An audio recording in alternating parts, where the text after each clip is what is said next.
Hey, what's going on YouTube? Welcome back to Upstate Speedtests.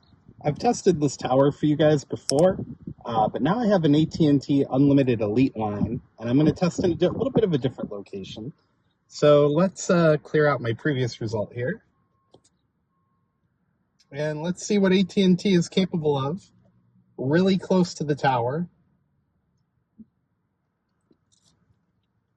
All right, that's pretty good. I've seen this tower pull about 240 before.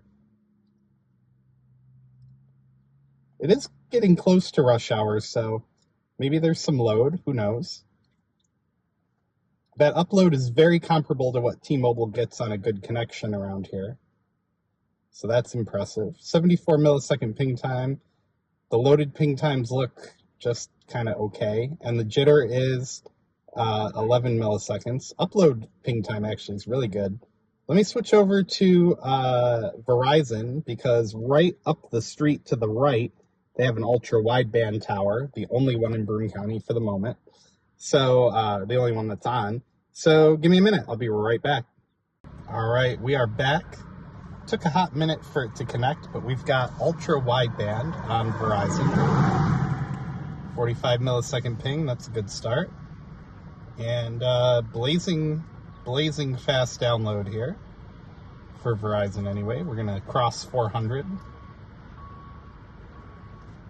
All right, 410 on the download, really nice. Loaded ping times look good. 4 millisecond jitter. Upload of 26, which isn't too terrible, but not great for ultra wideband. As you just saw in the previous test, AT&T's low band 5G beat that upload speed, so could just be distance. We're maybe like half a mile to the tower, if that. I mean, it's close. I mean, if those two bushes weren't there, you would be able to see the tower, I bet. All right, let me switch over to T-Mobile and we'll see what happens. All right, guys, connected to T-Mobile ultra capacity. No cell site in the immediate vicinity, so let's see what happens.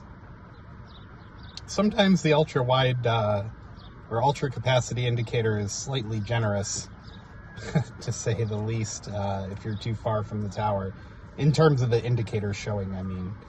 All right, so only slightly faster than AT&T. 237 on the down, 38 millisecond ping. Loaded ping on the down is not great, and the upload's not looking much better. 9 millisecond jitter. All in all, though, these are still really impressive results for T-Mobile lacking a little bit of density on the east side of Binghamton here compared to the other two. I'll run it one more time just for kicks. 38 millisecond ping. That's the one really super impressive thing on T-Mobile, is their ping times are always really good. At least in our area, they're really low.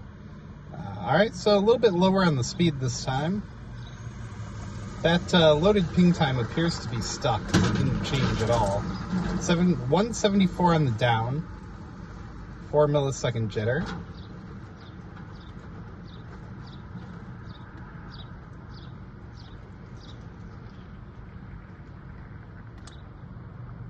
All right, so uploaded ping is bad.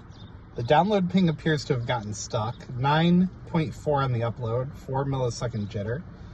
So all in all, not bad results from all three major providers here on the east side of Binghamton. And testing out a fairly new AT&T site. Looks like they got some room in the middle there to add their C-band and DoD equipment. So can't wait for that to happen. And thanks for joining us, guys. Have a great day.